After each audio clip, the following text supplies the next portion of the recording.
All right, we are live. We're We're live, live. and I think people know what's up. This is Emma and Julian, and we're doing a conference resume of 2024 in Bloomington, Minneapolis, and it seems like we're all live. How are you doing, Emma? I'm doing good. It's a bit gloomy over here today, but um, high spirits. So you That's said all that here matters. today. Where are you from? I am live from Seattle, Washington, Woo, over here. all the way across the map from Julian. I'm over here. We're going across the nation. And okay, so we have a magic trick. You could turn into a frog, and I could turn into Prince Charming over here. Woo! You want to watch a clip with me? Ribbit, ribbit. All right. Yeah, Are let's you do it, all right? Julian. Let's do it. Let's do it. In the studio is Jerry Mintz. He's director of the Alternative Educational Resources Organization. Wait. Okay. So let's watch another clip and explain what that means. This is gonna be fun. Took us a long time to get this thing to work, but I'm glad to finally be on with you all. I'm the director of AERO, the Alternative Education Resource Organization, and should have probably had a better light in front of me, but I don't, so you can't see me very well. Maybe if I back up a little bit. Okay. We'll explain more Score So later. that's soccer. We Jerry. don't want to keep scoring baseball. That and is we don't want to Jerry. hurt the little kids' feelings. This is silly. Sorry, I can pause it. I can pause it, even with the little logos. So that, can you explain who that is, Emma, since you're here? Sure, I could do my best. So that's Jerry, and he is a huge part of the AERO conference, which we are talking about today. One of Hmm. the founders, I believe, and also a huge part of the whole free school movement.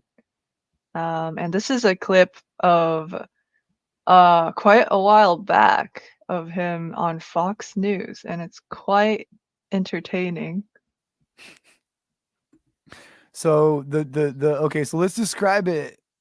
Basically, Jerry, what does he say? He says, we don't need grades at all, right? And Hannity flips out, and this is 2004, I think. So it's just way ahead of today, That's 20 years ago.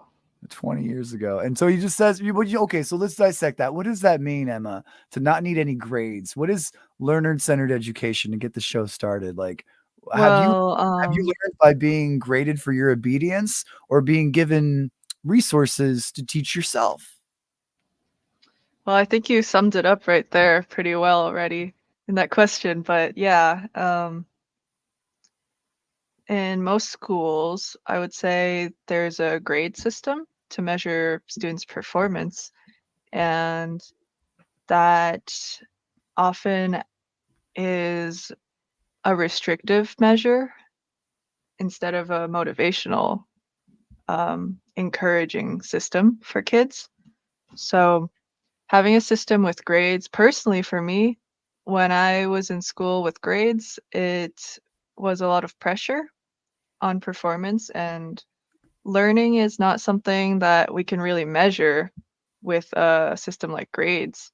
And having freedom where you don't have to always be judging your performance. You don't always have to be comparing yourself with other students. Like I want to get an A because I want to be better than that student. Um, when you don't have that kind of restrictive thinking, it actually opens the doors to true learning and true curiosity. So I think that's probably also what Jerry might talk about in this clip. I haven't actually watched this clip yet, so I'm curious to see. What do you think, Oh my Julian? god, how exciting. I'm gonna take a breath because I'm practicing putting more pauses, but thank you for sharing that. I'm trying to practice not reacting because it's so beautiful to hear someone saying that true learning and try to define that, like it doesn't happen because of grades necessarily, right? Yeah, there's a really I'm not summarizing what you said, but I am picking out that you said the words true learning and true everything learning else you've said is like curiosity. poetry. So I'm like, yay. Thank you. Thank Because you. okay, Yeah. so is it oppressive? Is it oppressive to make the champions the norm, and everyone else is competing to not be a peasant, to not be part of the 90% of people who struggle to feed their kids at their day job and pay their taxes correctly. Like, is it wrong to want more than average when it's a hard world and we all want to survive? And it's whether it is or not is irrelevant to our grades, the way to get there. My sister's kids, my nephew and niece, are in Montessori. My sister has to teach Montessori to afford it because they get half off.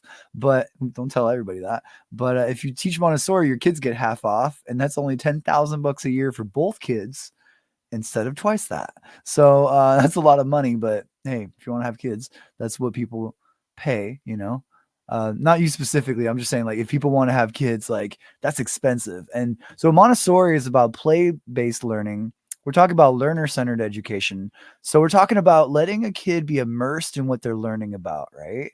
And I think you summed it up really well. And I was trying not to paraphrase on what you said, but can you sum up a few more words on the words like real learning? Like, how do you know you've retained something from a lesson Right. yourself, like in your own words? Sure. Yeah. I think for me, the clearest example of this comes from learning a language, and that's just personal experience from learning languages myself. And learning a language is such a good example because there's only you and the language, and there's no way to fake it. There's no way to bullshit it. It's either you know the language or you don't know the language. And when you're just learning through tests and rigorous grammar, you actually don't really pick up the language, and you don't develop skills where you're able to speak with a native speaker, let's say, and be fluent. And you would think intuitively, well, of course, if you just memorize all of these grammar structures, check off everything off of this checklist, that you're going to acquire the skills.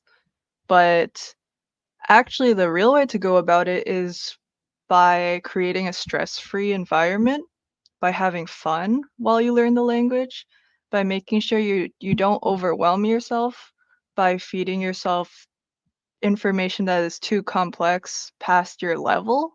It's about being kind to yourself and being in a state of mind where you're playing and you follow curiosity in the language learning process. And that's how polyglots will talk about how they've all learned languages. And personally, my experience also matches up with that. And there's also a lot of research backing that too. It's not just anecdotal evidence. But I think that's the best example of a more learner-based or learner-focused approach where we're Well, not wait, I using I it I I have to. experience with French. I don't mean to bulldozer. I'm segueing Oh, go back into for it. what you're saying, but I'm learning French at school, and I have a lot of French books on the shelf that are very advanced for my level. And I know exactly what you mean about that. I agree with the comfortable setting, and I agree with the not biting off more than you could chew. Like, don't read trigonometry if you haven't conquered algebra. Yeah. Don't run before you learn to walk, people say. And so you're summing up some of the benefits of actual retainment of um, your passionate curiosity mixed with like access to the materials to learn what you want to learn. Like, if someone beats you over the head and said, learn this, do that, your parents say, go to bed, it's 10 p.m. Maybe you'll stay up with a flashlight and read a book or whatever you do at night instead of really obeying authority. And I feel like our parents are our first experiences of people telling us what to do. And alternative education is the opposite. It's, what do you feel like learning today? So Mhm. Yeah, thank, it's about thank you. trusting in that curiosity, I think. Trusting in that curiosity. Yeah, Oh, and of course, I think when it comes to having these conversations about more flexible forms of learning, people often wrongly assume that there's no structure involved. But part of self-directed learning is learning what kind of structure would suit you the best. And a structure that creates stress and doesn't promote having fun in the process isn't going to be a structure that's beneficial for learning. So structure doesn't equate to oppression or authority. So safety, right? So what are some Yeah. requirements for good learning you said true learning, right? You have safety, Yeah. you have passion, you have to be inspired, right? You have to have a teacher who knows how to let you lead. I have a book called Let the Children Lead, Let Them Lead. Mm, It's a book I got at the conference. And I got from all my studies that children's are natural learners. Acknowledge that. Stop trying to tell them what to do mhm, all the time and follow the curriculum. Stop being compulsory about everything. Stop being like, you have to learn trigonometry at age 5. Who cares? It's trigonometry. Let him never yeah. learn it. If he doesn't want to learn it ever, let him someday stumble into how cool trigonometry is for himself. But I'm a victim of that. I'm 32 and I'm studying French and I'm fluent, but I'm not PhD level yet. And I'm trying to Mhm, get a bachelor's. I mean, I'm glad we're live. This is so embarrassing. But I'm 32 trying to get a bachelor's, and I realize my PhD teacher hasn't read half the books I have for fun. And I'm still like wondering, I've been fluent my whole life in 2 languages. I now have to take Italian and Latin. And you're telling me, like, if it's all this stressful drilling into my brain, information, regurgitating, memorizing, I can't do it. I have to have a theme, a story, a cultural background, a musical event, people and their traditions. Maybe not like I don't have to go there just yet to learn Italian, but I've been there and I want to go there and speak it. So when you said the word polyglot, it's the word that's very dear to me. Sounds like a word out polyglot. of sounds like a word out of Harry Potter. Like, like you're Slytherin. You could like what's that guy's when you You're a speak snake? polyglot. What's when you speak snake? Yeah. What was I that? don't What remember. uh the Yeah, snake I don't speaker. remember. I know what you're Harry talking about Potter is though. a snake speaker too. So it's like you're fluent in boa. Like you can tell, hey, go Snake eat my speakers cousin. Go eat are my half brother. so Like through mad the right zoo. now. Remember that in the first, and I think it was like the second movie, like his brother gets attacked by the snake at the zoo. Like when I speak French in public, it's like that intense for people near me. And I'm okay. And when people speak, I mean, I'm in a very big campus of 47,000 people. People speak Korean and Hindi and Chinese and Japanese near me. I can't always differentiate between a lot of Asiatic languages, but I very so much respect the variety and the diversity, but it's expensive. It's $22,000 for out of state, and I'm paying the in-state. Sorry, don't brag about this on YouTube, but I'm happy I got a Pell Grant and FAFSA in the in-state. My bills are from a lot to a lot less. Let's say I'm paying a fifth of what I would have paid. So I had to wait a year and cancel all my classes last September, and now I'm paying maybe around 5K for a semester instead of 23, and they had a bill with my name on it last August 2023. So when you finally get the accessibility of the price for your parents to help you and you to summon the funds, run with it, run with it. And when you're learning languages, don't wonder why you're learning these languages. Everyone should know like 6 languages. Like Europeans know like 6 languages. Polyglots are all in Europe, and they're not all in Europe. In China and other countries, they know business languages, they know French, they know English. Sadly, because of colonialism, every continent knows French and English, whatever. Screw the British. You know Yeah, what I mean? Like, English. I mean, I'm British, German, French, and Italian, and it's hard to live with like all that history and this what white people did to the planet. Like, I hate it, by the way. I'm just saying, like, just so we know, I'm against all this colonialism, imperialism bullshit. But it's like, can you just like not learn about it because you're against it? It doesn't exist. Don't mind the elephant in No, the I room. definitely. I study it, dude. Like, and it's painful, and people are just like, "Oh, how dare you?" I'm like, "How dare I? What? I've done nothing. I have done nothing. I'm 32. I'm not Magellan, but I want to teach myself, like Benjamin Franklin, how to manage my time and run a printing press by age 12. And it's too late. I'm old. I'm 32 and I'm learning French, but you give me hope with this polyglots need a safe environment to have fun, and learning is what you say, like it's a fluid thing. It's not just like, oh, we're getting tested next month. You better learn all the French. You better learn all the Mhm. what languages do you speak, Emma? Japanese and Okay. Chinese, Wow. Mandarin. Okay. Yeah, but And Mandarin's mostly because I'm bilingual. Japanese was actually I had to acquire it or learn it have you ever traveled to intentionally. Japan? Yeah, I lived in Japan for 2 years. Wow. That helps. That helps.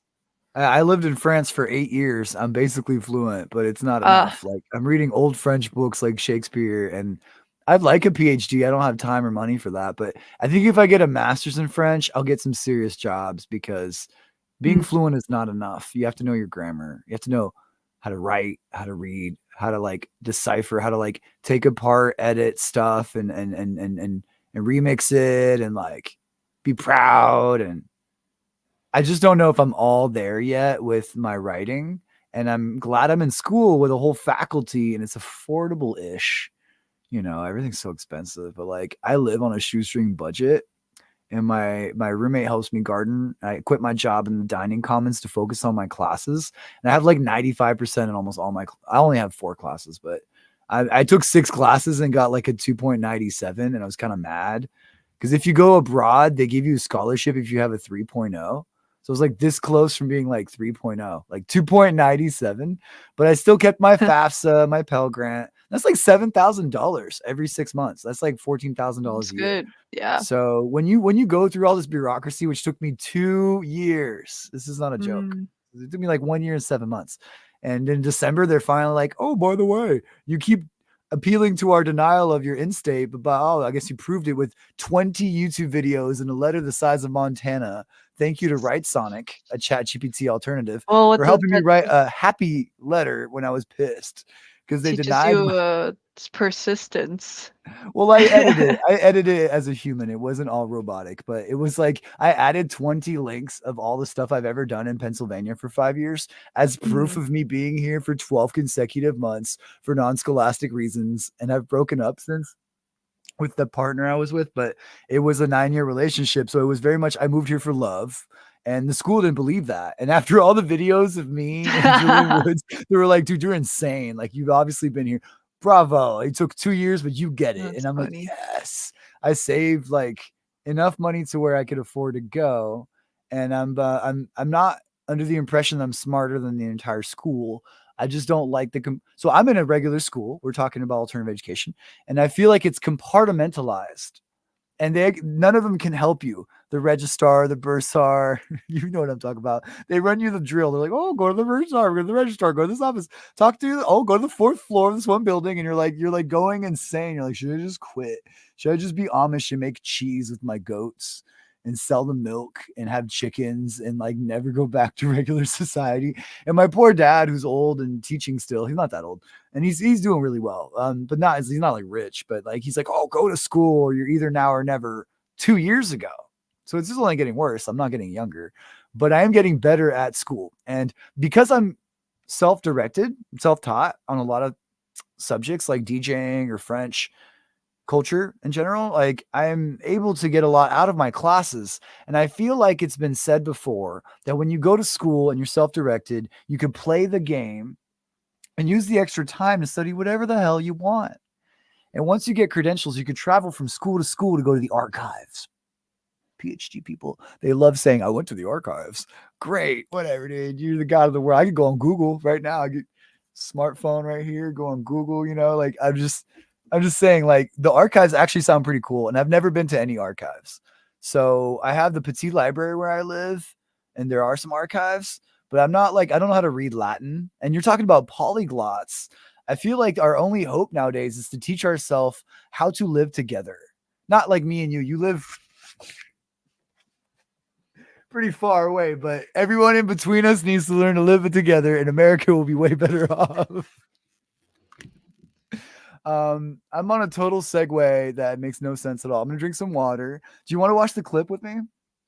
Yeah, let's finish watching the clip with Okay, Jerry. suspense. Jerry popped up on 2004 on Fox News with Hannity. Let's continue the clip.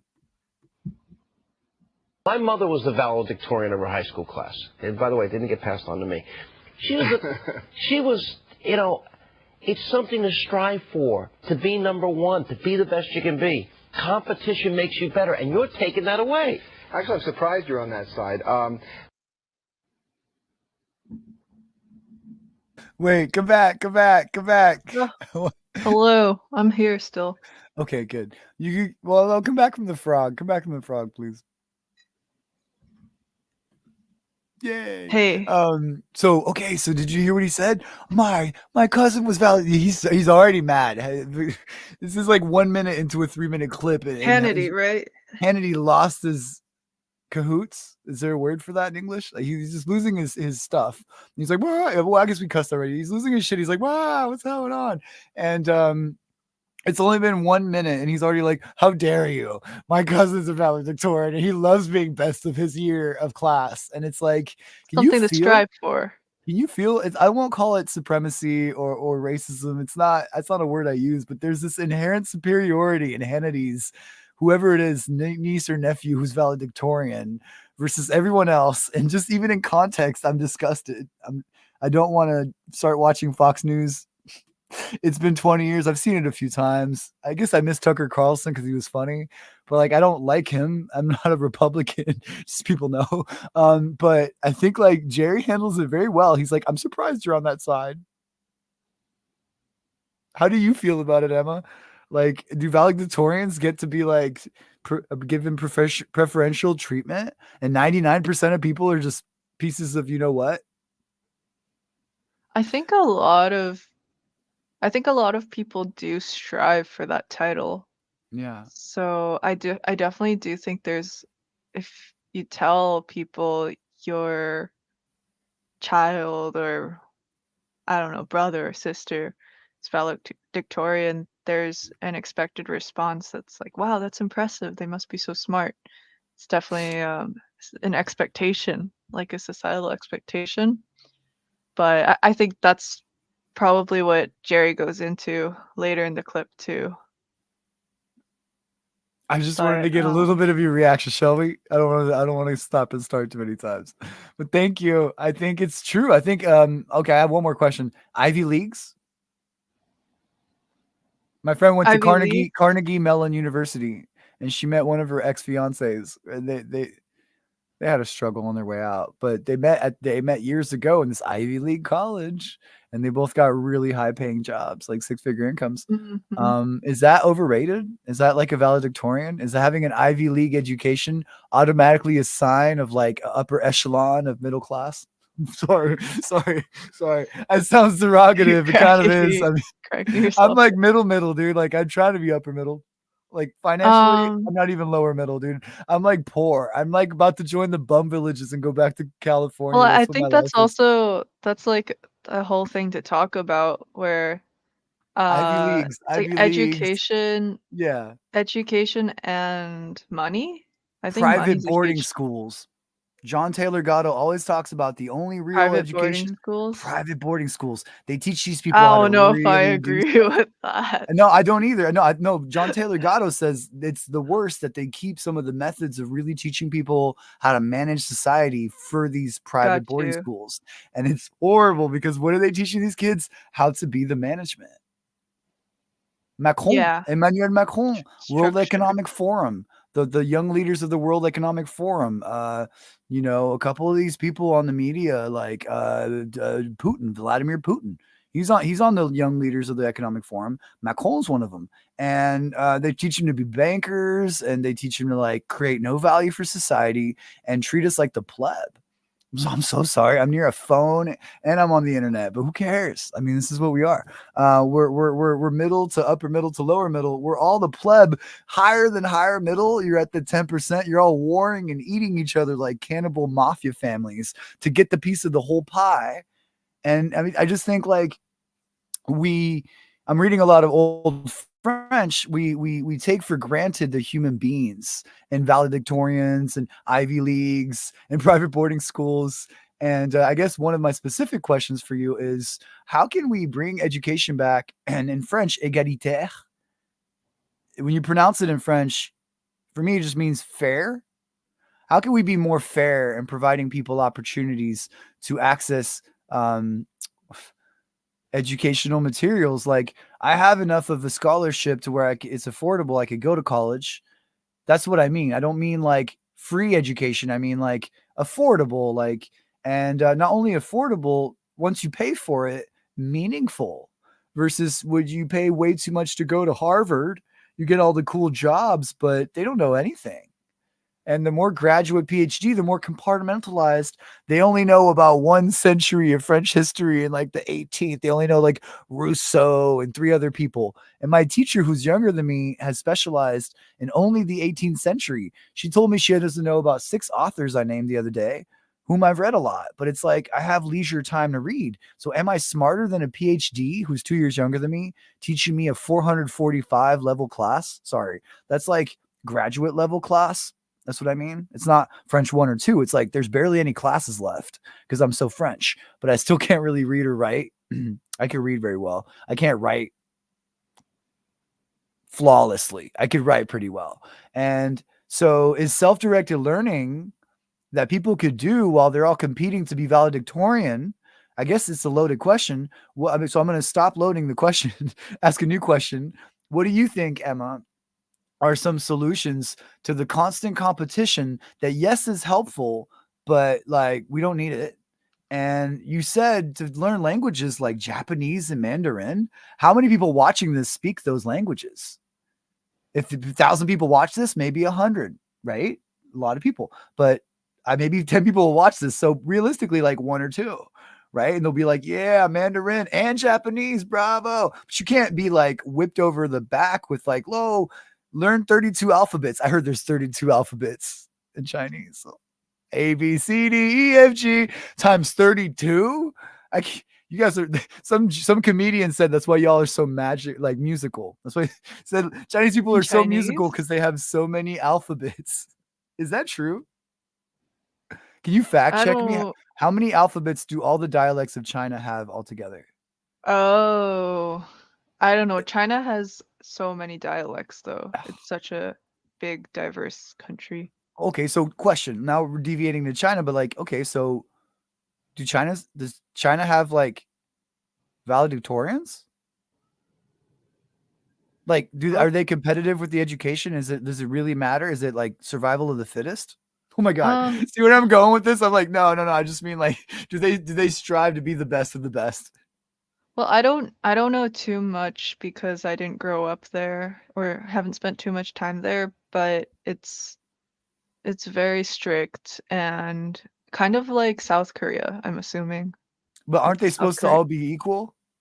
And that's not competition. That's like we're all equal. I'm just kidding, equal with this, but like you know what I mean? It's like Um, it's hard to see capitalism making it like good on the education system. And I know very little of China's education system. I didn't know you never grew up there. I'm grateful yeah, well, that you grew up here. It's pretty safe here. China is It's pretty intense. capitalistic itself, I Is would it? say. Okay. Yeah, Okay. even yeah. Especially in modern day. But like in ancient history, China had a period of time, and I don't know my dates very well. I always forget them. But the structure was like peasants and whatever merchants at the bottom, and the top was actually scholars and people who studied, and then they would aid the like rulers of certain areas or whatever. So everyone would fight to get to the top in a scholarly way. So you would have to go take a exam, like a government mandated exam to try to become a scholar if you want a really good life. So competition in within the education system or within education is has definitely been a thing, at least in past history in China. So I think education is so highly valued by some cultures because that's the way you get to the top. That's the way you can traverse social classes. And so that's something that is often passed down. It's like if you work hard and study and compete, you will have a better life. So that's this ingrained belief that is doesn't actually really serve people anymore, or at least in a lot of cases. It's also really a destructive way of thinking. It's a very survival. Let's say it's a very survival based way of thinking. How so? How is it survival and destructive? Is it? I mean, I'm asking. Can you expand? Yeah. Well, I mean, if you live in a society where that's literally your only way out, And oftentimes education does help people get When you out say of, that is, you mean climbing through the ranks of education to compete and survive can by give you a better life. being at the Yeah, top. Okay, it okay. can give you a better life. And in a lot of cases, it still can. And I think it's a really powerful way that people can improve lives. But like at the same time, what comes with that is something that's destructive because let's say um, let's say that you have everything you need already and you have reached a point where you're fairly comfortable in your life. There's no reason to have that type of pressure on yourself anymore. And trying to get the best grades or trying to prove to somebody else your intelligence is just, it's just like you're just whipping around your ego at that point. It's not really even productive. And I think that a lot of like we hold on to that um belief a lot of times because that's the best way to measure somebody's value is what a lot of people think. Like this is the best way to measure someone's value or this is the best way to measure my own value is by seeing how much I know in comparison to other people or how much of a um, expert I can be on this one specific topic rather than just a generalist. And we need both generalists and specialists in the world, I think. People have their each have their own place. And yeah, there's a lot of other ways to bring value to your community or to people. That was my question. I was waiting to ask the question, but I was listening. I was still Yeah, digesting. there's So there's my so many question other is ways. you said value. It's the way to know your value. Is that another word for worth? You know, worth value. Yeah, And so how do you know your worth intellectually is my question. your intellectual worth. Intellectual worth. What Well, a that's word, your that's intellectual that's worth. Like, what are you worth interesting. intellectually? Like, are you just Well, rehashing Plato? Are you just I talking about are you talking about the same drum we invented 10,000 years ago? You're saying beating like I'm smartest, I'm smartest. Look at me. I want the yeah, wife. I I got feel the like biggest we whatever like beating stick. I'm gonna beat your wife over the head, take your wife. I've got my wife. I mean, that's what people have done. They've accumulated wealth and land and resources, and they've told yeah, people to be the pleb, and they've only educated you to level 3 of Deuteronomy. yeah, You could only be a serf. You could only be an untouchable. You could only be a pleb. You could only yeah. be a peasant. We cannot be a noble. You could be a bourgeois. If you're a real good peasant, you could maybe be a rich bourgeois. If you're And good then enough, they yeah. took the Bastille over in France, and the bourgeois became as rich as the aristocracy, nobility, clergy. And rien ne va plus. Have you ever heard that one? Nothing goes well anymore. No, That's when they go to the casino. Rien ne va plus. In a little roulette, you know. They say rien ne va plus. Les jeux sont faits. Les jeux sont faits. The games are done. Ha ha ha. Satan is happy as hell. That's sorry. That's the French Revolution is because people didn't have upward mobility. And so I hmm guess we're creating yeah, a that's what we're caste talking system of about. education.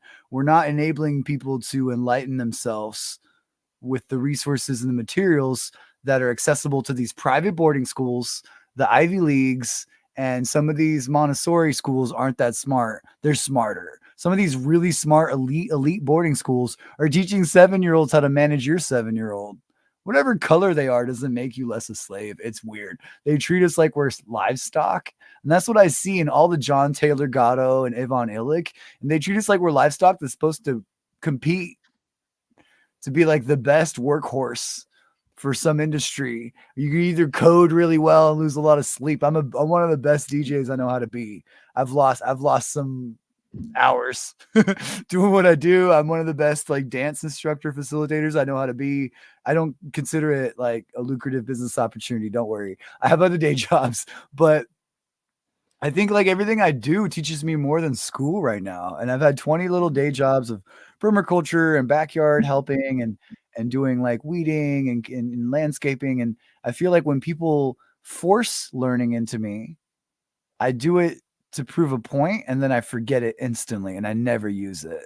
And some of Mhm. my French like was drilled into me at a young age from 4 to 12. So right now it's very useful.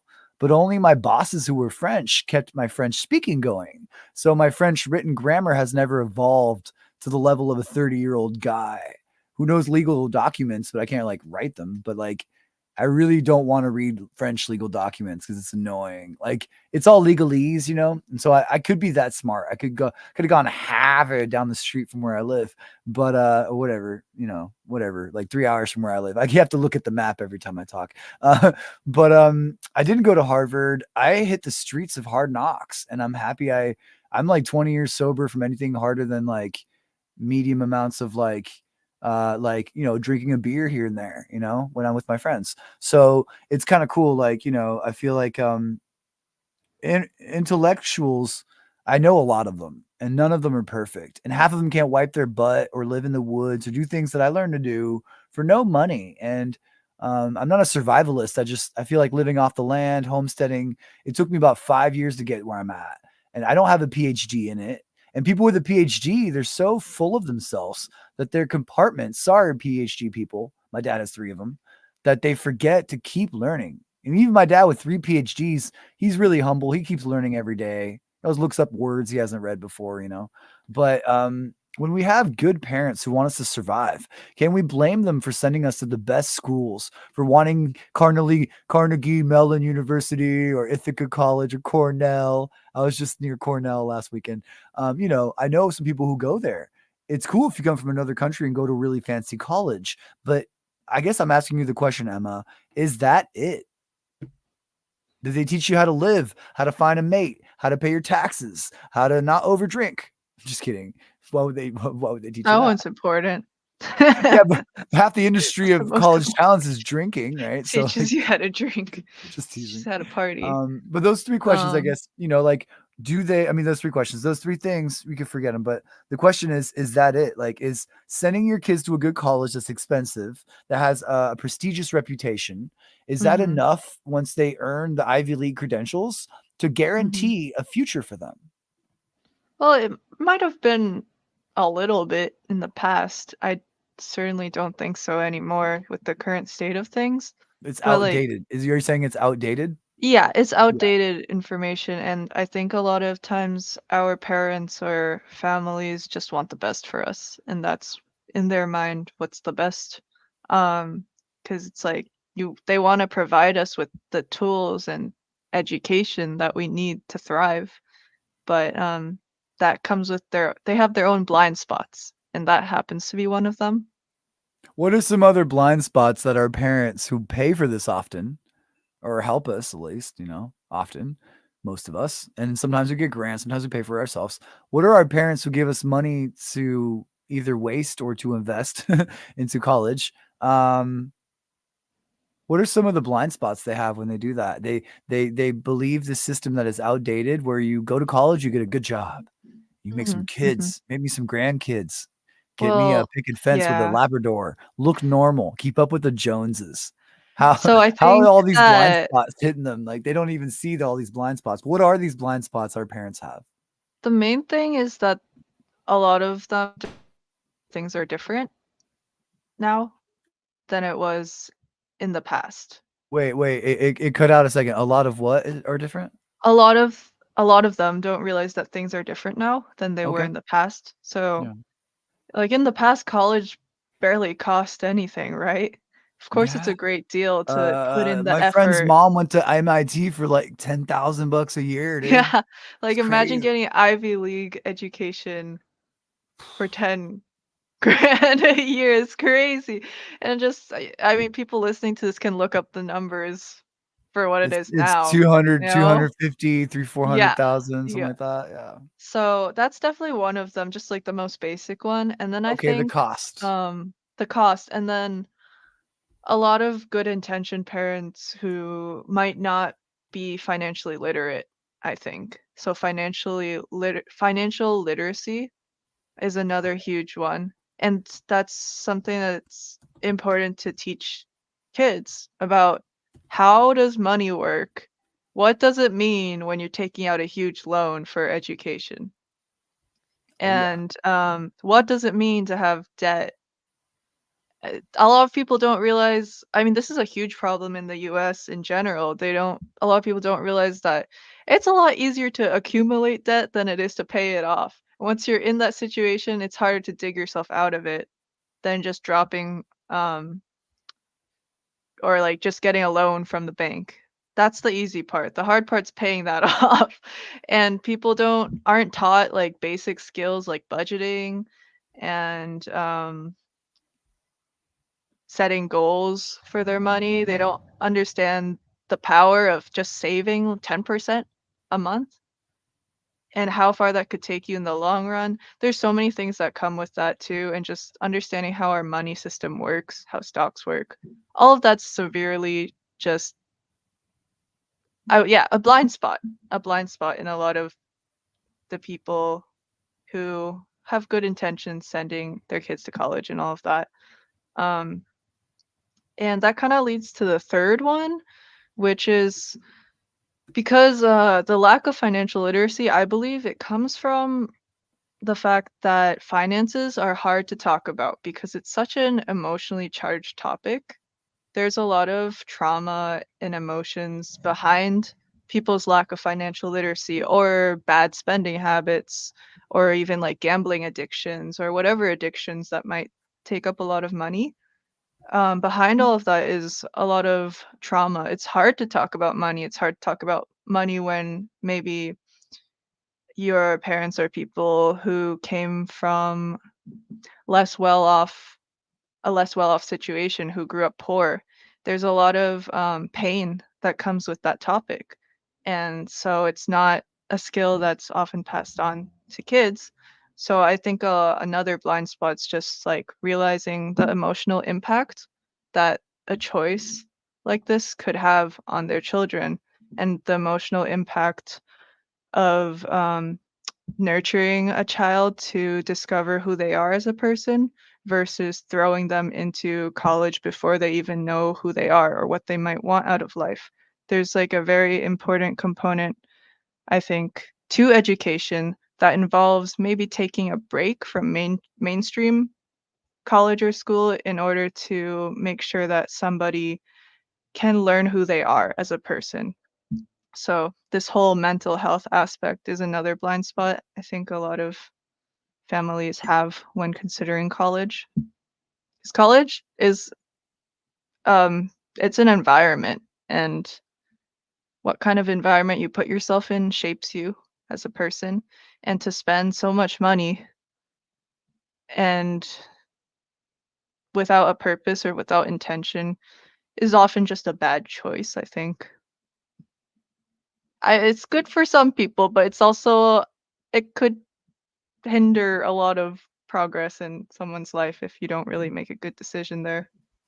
And is it a bad choice because it's a waste of resources, or is it a bad choice because like you're not helping yourself, the kid, or anyone at all? You're just stressing everyone out and wasting valuable time. They could be traveling in Europe, and you got them becoming an engineer, English teacher. When this kid wants to Yeah, learn, he wants to learn how to make yo-yos and go to yeah. Switzerland. Like, let him go to Switzerland. He's 18. Let him go to Switzerland. But like the Amish people they smoke a cigarette and they drink a beer when they're 18. Do you Hmm. know what I'm talking about? So, No, is okay, that like a rite this of is where I passage or live. I something? live over here. There's a lot of Amish people, and Mhm. I could Google the word for it, but they have a ritual when they turn 18. They leave the Amish village, and they return of their own free will a Oh, year later after majorly partying the hell out. that's And really that's funny. sounds like my type of community building That's really exercise. funny. You go out there and get wasted without me, and you come back to me because you know we're the best thing around since sliced bread. Because we have no technology and we don't have any people here on the couch a week after the party's over doing Molly and eating weed brownies and gummy bears until the cows come home. Like, it's just Amish country. But you know what? You go into town and go to that gas station and eat the shitty gummy bears. Go for it, buddy, or whatever people do for like crazy fun. I don't want to think about it. What Amish people Mhm. do during that year would be better to watch. When I was 10 years old, I would watch Jerry Springer. They always had like the Girls Gone Wild commercials. Luckily, I've never seen one of those movies, but they were always like, I guess that was like the commercial for like Viagra would have like this other commercial with like the girls gone wild, and they have like the little things over their boobs, and they're trying to sell. I was a 10-year-old from France, and that was my first experience of like weird movies. But you imagine the Amish version of that? Yes, yes. The guy takes off his pants. You see his ankles. Oh, look at me. I'm getting all crazy. You can see my ankle here. It's all okay, okay, okay. I love Amish people. I'm going to stop right now. I love Amish people. Every time I go to the market, I'm like, that'll be $3.50. But like, can you imagine that 1 year where they party the hell out? Yes, yes. Yeah, I I want- mean, they might discover that they don't want to be Amish anymore, or they might discover that they love being Amish. Oh my But God. I don't know if you I don't have a know. man in your life, but if you meet an Amish man on that 1 year, will you try to convince him to stay with you and not go back to his village? That's so sexy. Like, I'm so mad. I'm so mad. I'm so mean. That's what I'm saying. I'm mean. I should not pick on Amish people because what if you meet a really nice Amish guy and you're like, dude, stay. Like, stay. You'll make cheese and raise cows here in my life. You know everything. We won't even have a cell phone. This, I'll throw it away. I'll throw it away for you. I'll go Mennonite. It'll be Luddites, you know? I'll have like a pen and The paper and ultimate expression mem- of love. so I think there's one episode where Seth Green in a movie is like a witness to a murder and he's on the run and he hides out. It's a comedy. He hides out with the Amish and he builds a barn. And he has like this, with So Seth Green, this is what people can do instead of going to college, if they would like. they could go live with the Amish. Yeah. Well, so okay, so we're bringing it back. Like, what are the benefits of alternative education? But I gave these 3 points. Are there any more points? Cost. Can you see on the screen? Financial Yeah, literacy that's cool. and emotional impact. Is it a help or a hindrance? Are there? I think I feel that's like a there's 2 question to more. I feel answer. like there's 2 more. So let's go back. Number 1, cost. It costs a lot of money. Number 2, the kids don't know what the hell they're doing with it. I guarantee you. They go to the Doggies, which is a bar, and there's like outside the bar 300 people every day. And it's horrible music. I've tried to go there. It's like, oh my God. They play the thing where they throw the bag cornhole. It's a big thing out here. I don't know what 300 people go play cornhole at the same drunken bar, but they waste a lot of money. Everything's expensive. All the food's highbrow, but there's a few affordable options. It's just everything costs something. Parking. I mean, there's convenience fee for the gym. You can't choose not to pay that $400 a semester. And then the third Mhm. one, emotional impact of all this money and the cost. And also, it's an environment. I love how you mentioned that. There's people, there's kids, and people that want to beat you up for their ex-girlfriend likes you, give you the smirky eye, winks at you, oh, let's fight. You go to jail and you lose everything. I don't know. I've not seen any violence here since I've been here, but there's this like real athletic, competitive vibe. And what's good is that it's a very wimpy, mostly white college where nothing ever happens. Just like UC Davis. And I'm quoting the Indigenous Population Student Association, who told me out of 47,000 students, they have like 30 Indigenous people that Oh, wow. signed up for the club. So this is last year. I'm part of their club now. There was like 60 people at their gathering. A lot of people are mixed and don't come, and those people who are there are mixed, you know what I mean? But we have a lot of Navajo and a lot of tribes. I'm learning all these names like Lenape, sorry. Lenapes are native to here. We have the Cayugas and Seneca. And anyways, I'm boring everybody to death with my shit, but I feel like we are on a stolen land grant institution, and that's why the library is free for people, which is cool. But they should give an acknowledgement to the group here in town.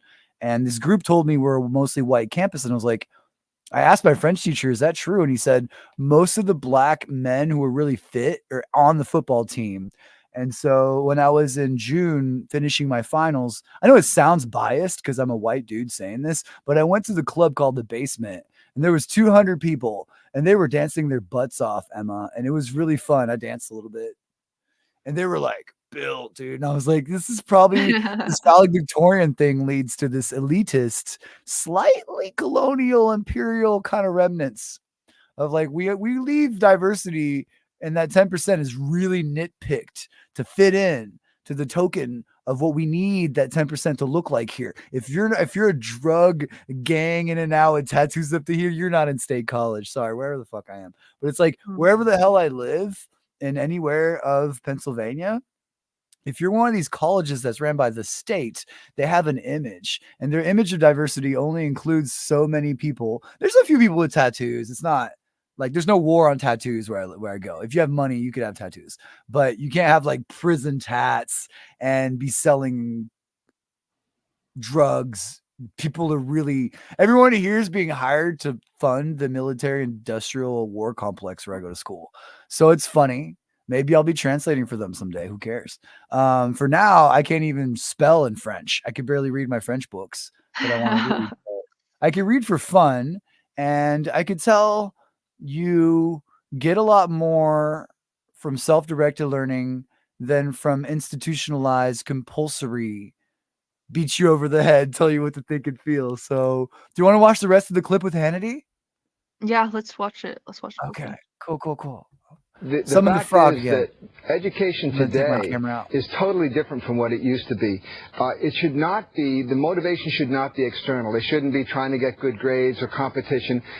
People should Why? be, Why not? because today in the information age, we recognize that the brain is naturally aggressive. Kids don't have to be motivated. They want to learn. School almost kills off their ability to learn. Ooh, come back. School kills off their ability to learn. Did you hear that? Yeah. We're going to jump back in, but isn't that some violent language for 20 years ago on Fox News? Bravo, Jerry. Bravo. You're going to watch this, Jerry. I know you're watching. Thank you, Jerry. Say it how it is. What are your thoughts? Is that does schooling and this valedictorian kills off our will to say, I'm not a champion, but I used to be good at soccer. And now since there's so many soccer champions, I'm not one of them. Well, who am I to play soccer? It makes you, like Jerry said, external. It's external. It makes you look outwards for that validation, right? So, and when you're doing that, that's not how you learn. I think feedback is important for learning, but that's very different than looking outward for someone to tell you that you're a good person. Yeah. You want mentors and teachers to give you feedback, but you still need to feel like you have agency, like that's something you want, right? You have an don't want eloquent someone else to vocabulary. take It's so much fun that talking to you. agency. Agency, that's the word. Agency, you mean navigational capability? Agency meaning You could you have the power to free say will? yes or no. You can say Yeah, yes, you okay, can say no. You can decide. You can influence how things go, right? You have Well, power. compulsory. My French classes are compulsory. There's a curriculum. So compulsory pretty much means you don't have Obligatory. power. Yeah, you don't have power. Obligé. You have to. You have no power. We do No not. If you want an A, if you want to get your degree, you have to. That kills a lot of the learning for me. Shall we let him finish his sentence? We ripped him off. We ripped him off. Let's go. We're like commenting on one of the best shows ever that no one's ever seen. Like I had to dig to find this interview. And it was brilliant. Maybe Jerry will share this on the newsletter. Okay, let's drive back in. Let's go.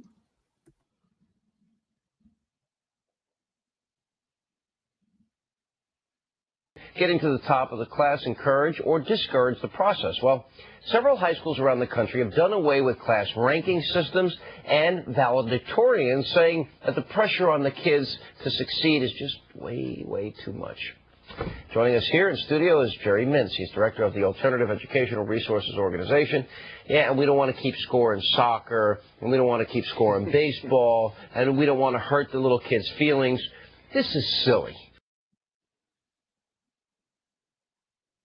Come back, Emma. Come back, Emma. Guess what, people? Yeah. Hello, Jerry. It's the man himself. Your mic is muted. You're muted. Oh, you have to unmute. How do we tell him he's muted? I think he can hear us. Okay, yeah, so he just needs to unmute. Okay. There we go. There we go. Yeah. Hello, the man himself. Jerry. We're watching your interview. This is unreal. Live. This only happens live. How's it going, Jerry? Welcome to the show. Okay, well, I was out and I just got in and I said, nah, I don't think they're still going to be there, but there you are. Oh, Emma, can you say hi? You're going full screen. Hello. Hi. And got Jerry saying hi. And I'm over here. I could go solo. We could go threes over here. And we're watching an interview of you and Sean Hannity. Are you interested in seeing the rest of the clip? You can show it if you want. Okay. I'm thinking you might hear it. While we're playing the clip, you might want to mute your camera so it doesn't feed back into the whole thing. Okay. Thank you. My mother was the valedictorian of her high school class. And by the way, it didn't get passed on to me. She was, you know, it's something to strive for, to be number one, to be the best you can be. Competition makes you better, and you're taking that away. Actually, I'm surprised you're on that side. The fact is that education today is totally different from what it used to be. It should not be, the motivation should not be external. They shouldn't be trying to get good grades or competition. People should be, Why not? because today in the information age, we've recognized that the brain is naturally aggressive. Kids don't have to be motivated. They want to learn. School almost kills off their ability to learn.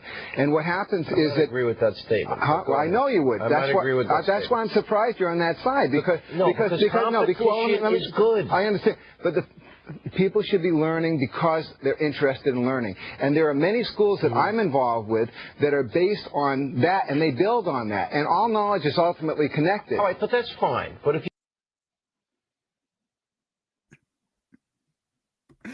Pardon my bias against Fox News. I'm not letting Hannity cut you off. Let's go from there. Well, this is an interesting view. Emma, can you put your face a tiny bit more this way? Oh, the other way. It's There we go. opposite. Yay. All right, here we are. Tiny bit. We can see. There we go.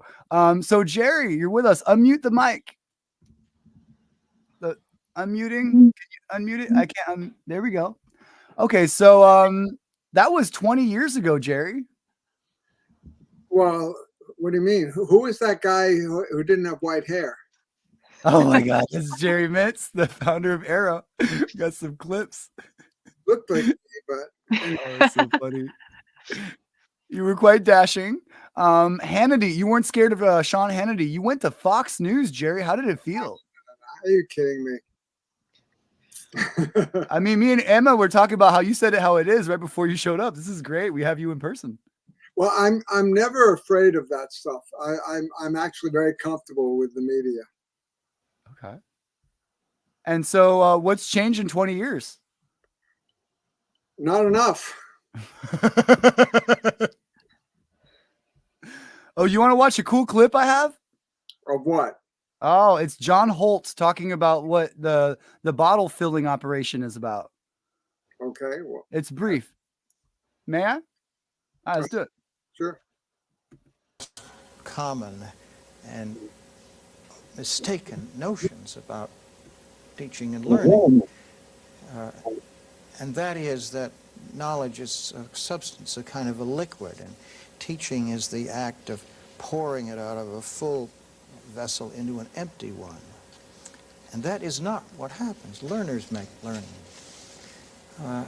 How does it happen? How How do does a learners child make go learning? from not reading to reading when he's at home without a formal program?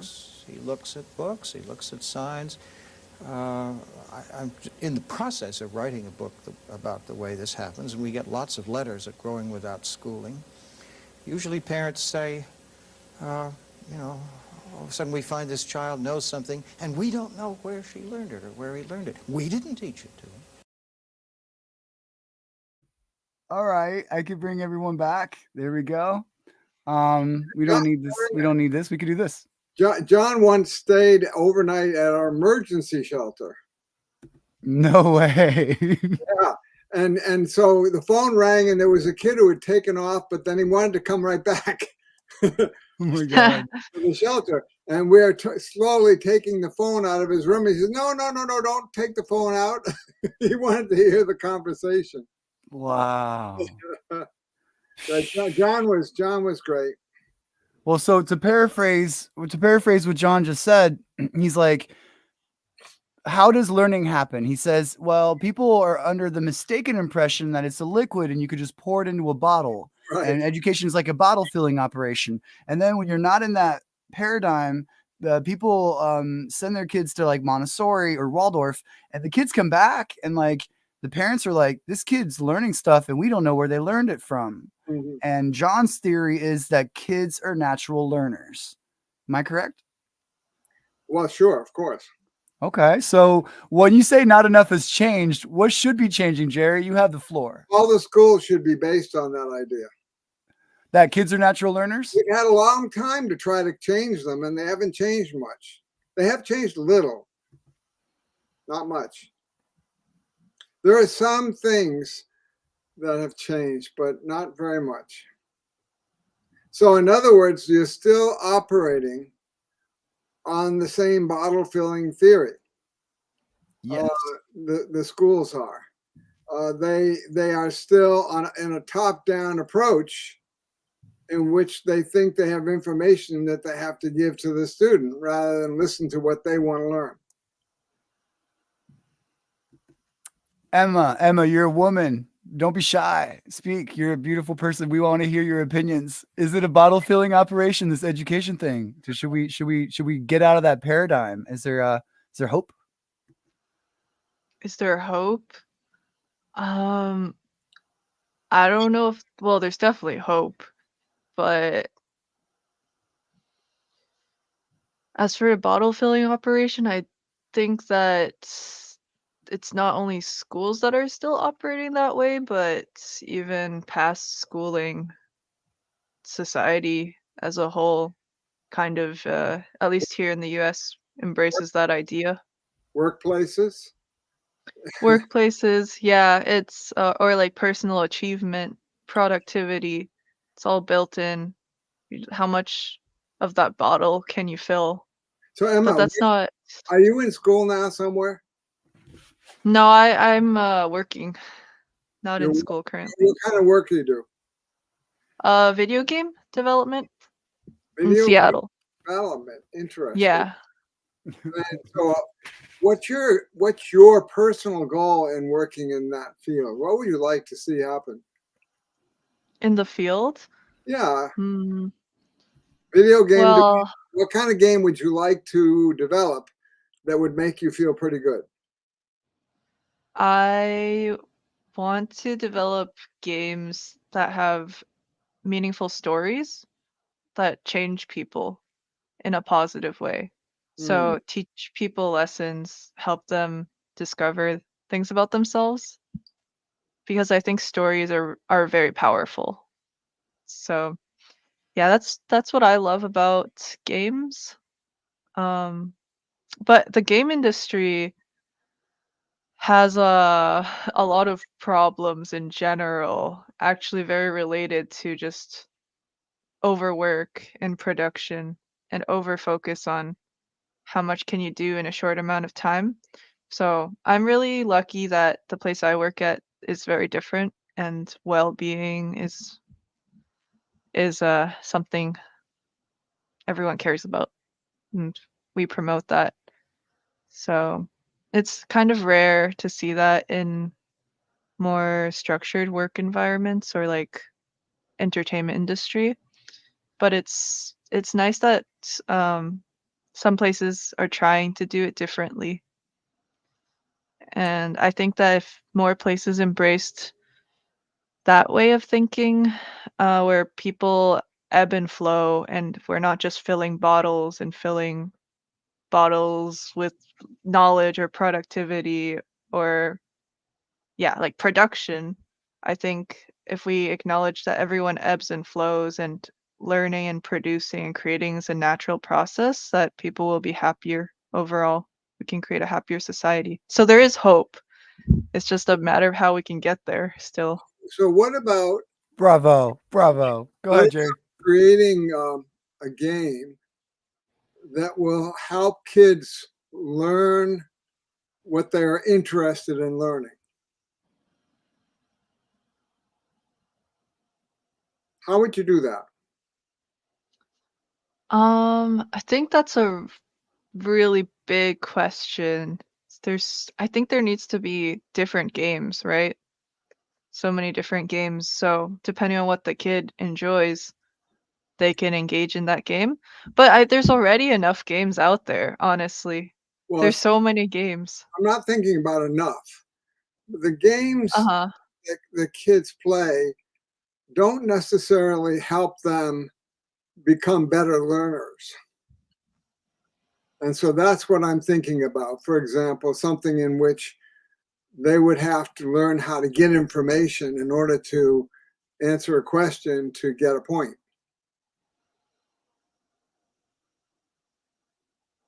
Mm, Or to win. well, answer a question to get, well, that sounds like a test, kind of. Not really. No, I wasn't. I mean, anything could be seen as a test. But for example, something that will help kids develop Oh, creativity and education, that sort of thing. I see. Yeah, I I have think an there's example for you guys. I have an old friend named Oberon. He has this book. Can you see it? What's it? yeah. The Grimoire book for the Apprentice Wizard, and he signed it for me. And so, here's this picture. And so he founded the Church of All Worlds, and his name is Tim Zell. And so they have a virtual Church of All Worlds. It's for wizardry, and I've known him for about 10 years. It's like a 20-year-old project. So let me describe this to Emma and launch from this. He has Second Life, which is a virtual avatar world. Do you know what that is? Yeah, I know what that is Okay, actually. does Jerry, a virtual world with avatars as little characters that you could, you manipulate. So that's what he runs his school about, and the teachers, which this book was actually 40 people wrote this book, and he's just the author of it. He has written 6 books. It's all about wizard stuff. But if you want to learn about magic, there's a chapter on wizards, a chapter on lore, and it's all real information. And you have to learn to go find within this book and a few other books answers to the tests online by using this little digital guide to run around between the different classrooms that are digital, that are virtual. That's what he's been doing. I've always been inspired by what he's done to think of that. But today, I think it's relevant to the Internet of Things. So people want to be plugged in with like as much as they can. And I like what you said, Jerry. What about a useful game, not just shooting zombies or tower defense, like little towers that shoot zombies, whatever. What about learning? When I grew up, I had multiplication, addition, reading comprehension, mystery video games. This is France in the 90s. I probably still have them on CD. Maybe Jerry's aiming at that because of your interest in alternative education. So, following this example, what if people had like a digital school where they could go to classrooms non-compulsory and have a little avatar on their Xbox, go to the classroom, and it's like this, it's like StreamYard or Zoom or something, and they learn what they want to learn. They're a really good math video game that I actually tried out this one time. I forget what it's called, Okay. but it teaches kids algebra. And funnily, algebra and geometry are actually interconnected. So you have to lead this penguin across the level and I solve love it. math problems in space and help guide the penguin throughout the level. And it teaches people algebra in an intuitive way. Because instead of saying this is a symbol that represents the number 1 or 2 or 3 or whatever, you see like a block. And then you can learn really intuitively that when you have a block with 2 rows and 2 columns, that creates a square, which has 4 blocks in it. And throughout all these combinations, you lead the penguin across the screen. It's really fun. And it also teaches fractions, which is the hardest thing to grasp intuitively ever. But with this penguin, it's like makes so much sense. I wish I had an example to show, but Yeah, well, I get the basic concept. So anyway, I was just thinking that would be an interesting project for you to work on, to develop something like that would really be fun. The kids would be able to be creative about it and maybe learn some things. yeah, that's a great idea, especially like in games. There's something called vector math. So it's like a type of math that's related to trigonometry, but it involves vectors and it involves a lot of 3D space. And that's also something people use a lot in coding. And that'd be something that could easily be made into a game. And Well, these are things that it's like people think it's so hard to teach kids these concepts, or it's like advanced math or something. But when there's a good way to teach it, people can learn it even if they're just kids. It's well, like, that's true. See, I love working on stuff like that, and I've developed a few things like that. For example, I developed a way, and I did this when I was still a kid, a teenager. I developed a way to learn the whole Morse code in about 15 or 20 minutes and remember it. um, And I basically everything was connected, the sound was connected to something visual, that kind of thing. And yeah. so I was an amateur radio operator. So I just wanted my friends to learn, because at that point you had to know Morse code at a certain speed to be able to get a license. I wanted my friends to get licenses, so I just developed this thing when I was a teenager. Hmm, that's fun. By the way, when I was a teenager, I also worked on, I also was, I entered a contest to try to get a job working at a cancer research laboratory. And there were about 700 people who applied, and they took about 10. And so I got in. And so I was doing cancer research when I was still in high school. And one of the things that I discovered in my research was I saw that 17,000 German beekeepers had a very low rate of neoplastic disease, a very low rate of cancer. So I thought, well, I wonder if that has something to do with their immune system being stimulated by being stung by bees. And so that was the project that I worked on. And I actually carried that on into college. And then I gave it to some people to keep doing that work. And I don't know what happened to it. But what's interesting is only now are they rediscovering that. And the latest thing in cancer research is getting people's immune system to cure them.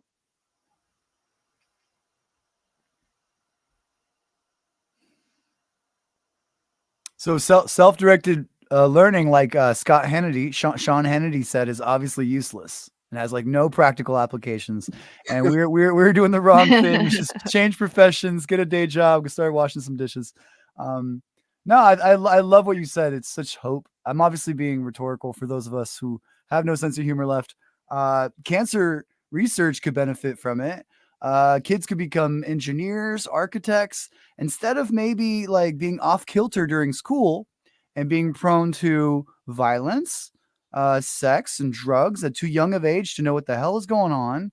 And I feel like we could have a huge benefit from not filling up the bottles as an operation in education. And I'm very lucky. My French teacher, where I go to school, my French teachers are all very passionate about teaching.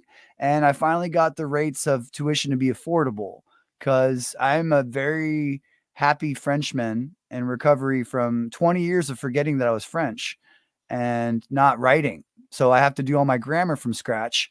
But what a beautiful world where, like, I don't have to go to France. I'm in Pennsylvania and I could learn French as a self-directed learner who has learned a lot around the subject of French, but I haven't gone to college for that ever before.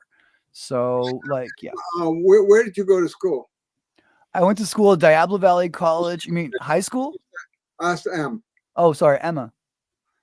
College or high school? Both. I went to I went to high school in Boston. Belmont. It's like neighboring Cambridge. I know where Belmont is. I'm from Worcester. Oh, yeah. Okay. Yeah. So it's interesting because like a lot of the whole like the self-directed education movement, a lot of it started there. which is Yeah, cool. that's right. Yeah. A lot of it was.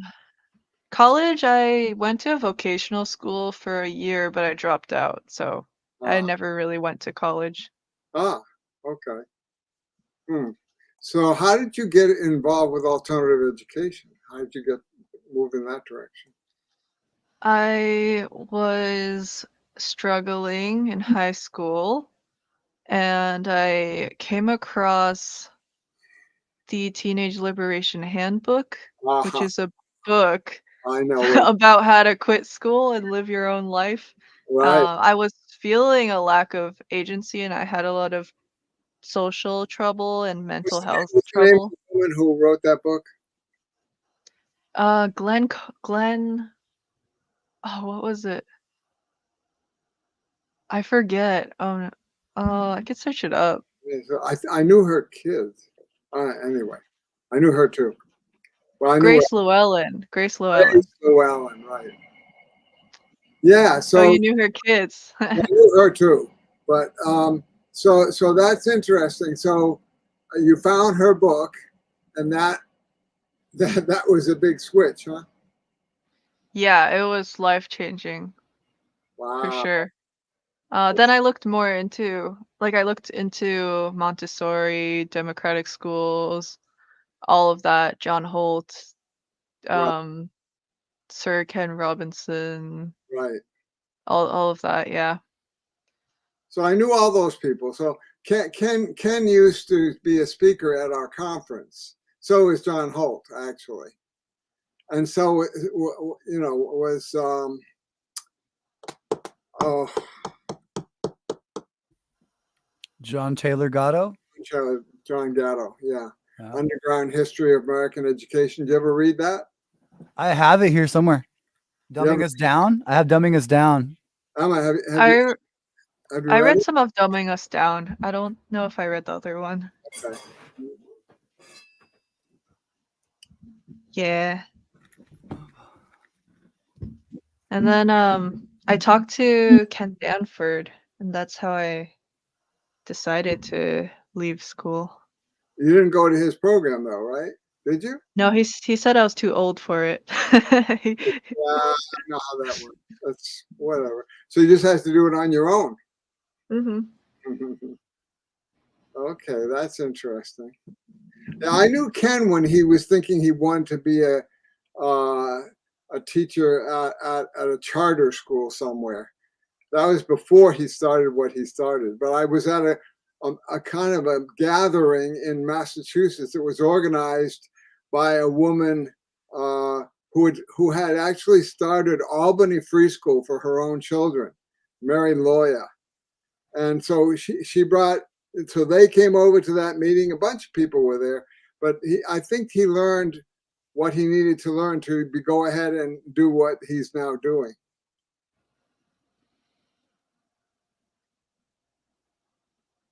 Jerry knows all the people. You know all the people, Jerry.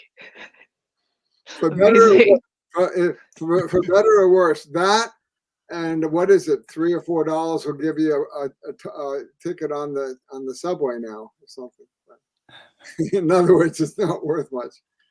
But I do know them all. I mean, I wouldn't know Montessori. She died before I was born, but actually, maybe not. She might have been alive a little bit while I was. I'm not sure. She might have lived into the 40s or 50s, maybe.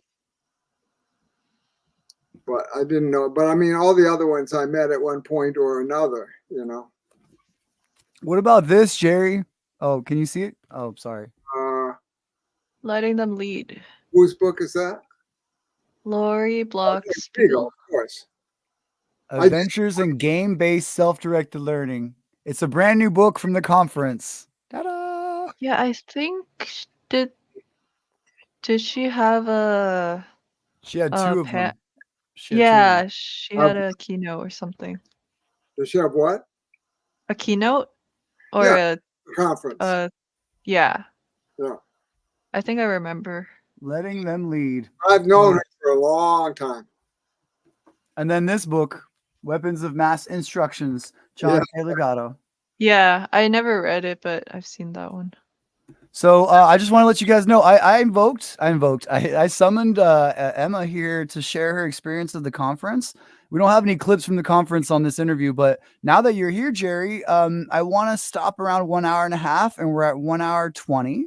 So we could watch the end of Hannity and start talking about the conference, or we could just dive into the conference. Would you rather? Whatever you want to do. Okay, and since you're here, Jerry, would you mind doing the lead? Would you mind just asking Emma how her experience was at the conference, being that you threw the whole thing together? I'm here. I'll be part of the conversation, but since you're here, would you be the interviewer? You want me to ask her what she thought of the conference and what she did there and all that? No. Well, yes, her is right here. Let's do it. You're right here. You can tell me what your feeling was about it, though. What was what did you see there that was really new to you? Lots of reminders of things I knew. As for the new stuff, I think one of the keynotes on support groups, as in like every person or every child needs a network of support, that was a new concept for me. I've been thinking a lot about community and the lack of community and how to create that for people, and that really hit home for me because I see a lot of kids struggling, and I think I could have used a network of support growing up. So it was a nice reminder that when it comes to that, we shouldn't hold back. We should just do the most we can if we see someone struggling. Well, if you develop the kind of game we're talking about, it may be that you'll come in a lot of contact with kids like that and be able to help them directly. Most kids have no idea that there's any kind of alternative. Yeah, totally. Yeah.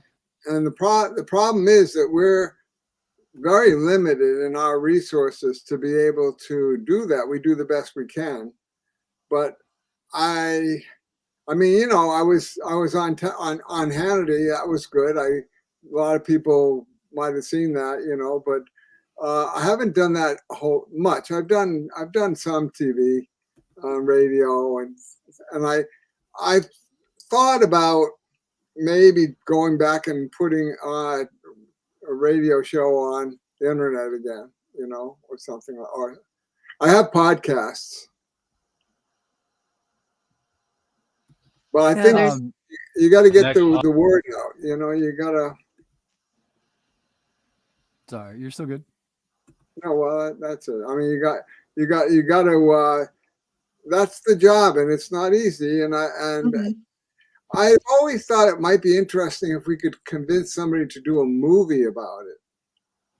What's interesting is that some people that I know are involved in a movie about table tennis that someone's making. My other passion. I think we need more movies. Do you remember this? I think Jerry's talking at some point. We have a free e-newsletter. If you go to our website, educationrevolution.org, on almost any page, you can just sign up for the free e-newsletter. And there are about 15,000 people who get that every week. And somebody suggested that I write what I thought was going to be the future of education. And I wrote this up. And in essence, I said, people in the system are pretty much teaching or trying to teach the way they taught in school, talking heads and stuff, but they can't quite keep doing that because they don't have a captive audience anymore. Kids are perfectly capable of just switching off their computer, and they do. And so they've had to make it more interesting. They've had to think about what the kids wanted to learn, what they wanted to do. That's caused some changes. And so, as I said, the system will want to try to return to normal. a fair number of parents and kids may want to try to return to normal, but they'll never be able to return to normal. Okay, so wait, so bring us back. Sorry, this is so much fun. So Wait. you have a lot going. You have 15,000 people on your newsletter, and this was you since COVID, speaking on the Homeschool Summit. You do a lot of interviews, Jerry. I follow you. You have like 15 things on YouTube.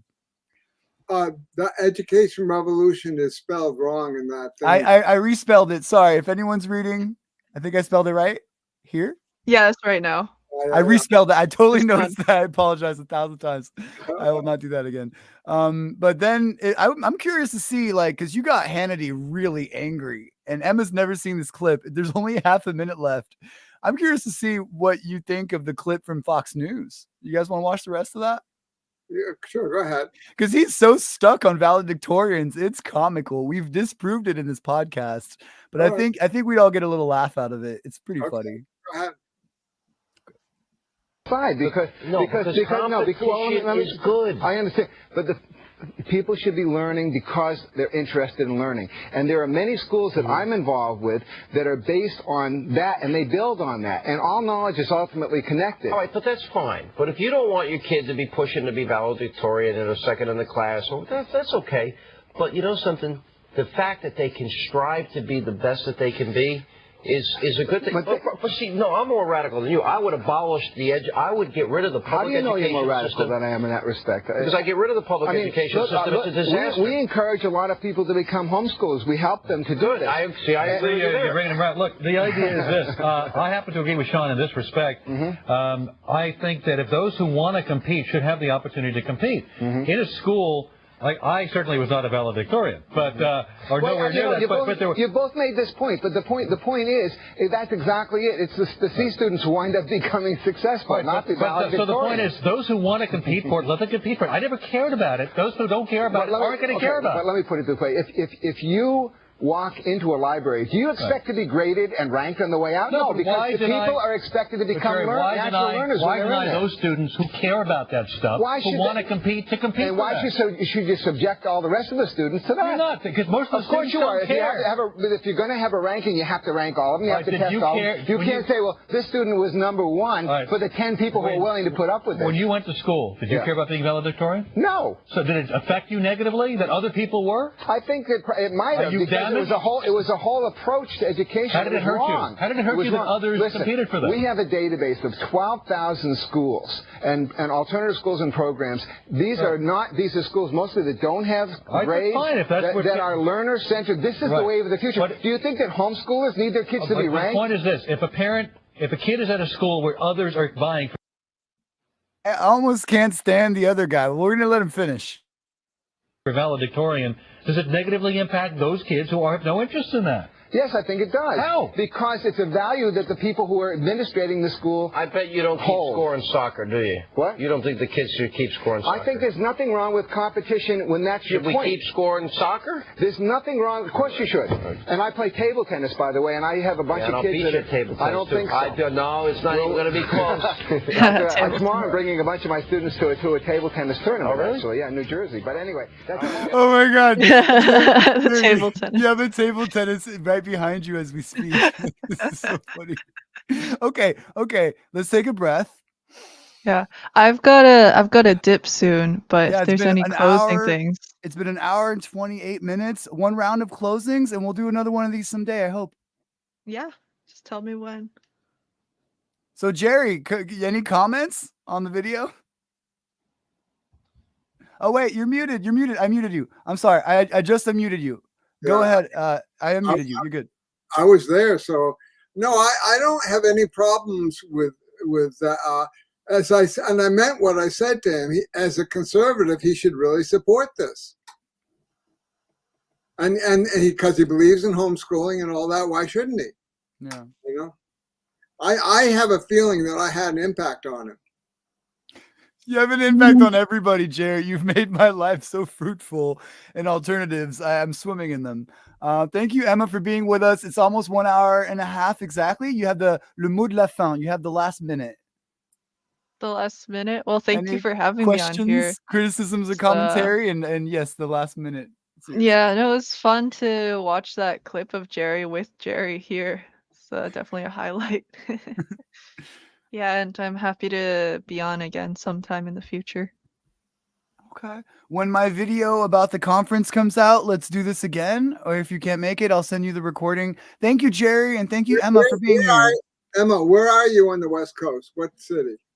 Seattle, Washington. You're in Seattle. Do you know about the alternatives in Seattle, like Puget Sound Community School? Yeah, I reached out to a few of them, so I think Or I Clearwater? forget which Clearwater? one. I think yeah, Clearwater. I have one of the co-founders' phone numbers, so we're in touch. Yeah, I was Yeah. in her house before she actually moved to her current Oh, location. really? Okay. Yeah, I forget Started her out in her name. house. Yeah. She Yeah, started, but I talked to her. yeah. It's really, I definitely want to do something in the area. I remember having a conversation with her son who was, I think, 5. And I remember at one point I said something to him about not being able to understand what we were saying. And he says, yes, but that wouldn't be true. The 5-year-old said. That's funny. I was just checking out what Clearwater is. I don't know these things, so putting in the links if anyone wants to see it. Thank you both for being with me. This is an experiment, Julian. and it's been really fun. So I wish you a good night or good evening if it's earlier there. And thank you, Jerry. I'll see you guys next time. Thanks, Jerry. Thanks, Julian. Bye. Bye.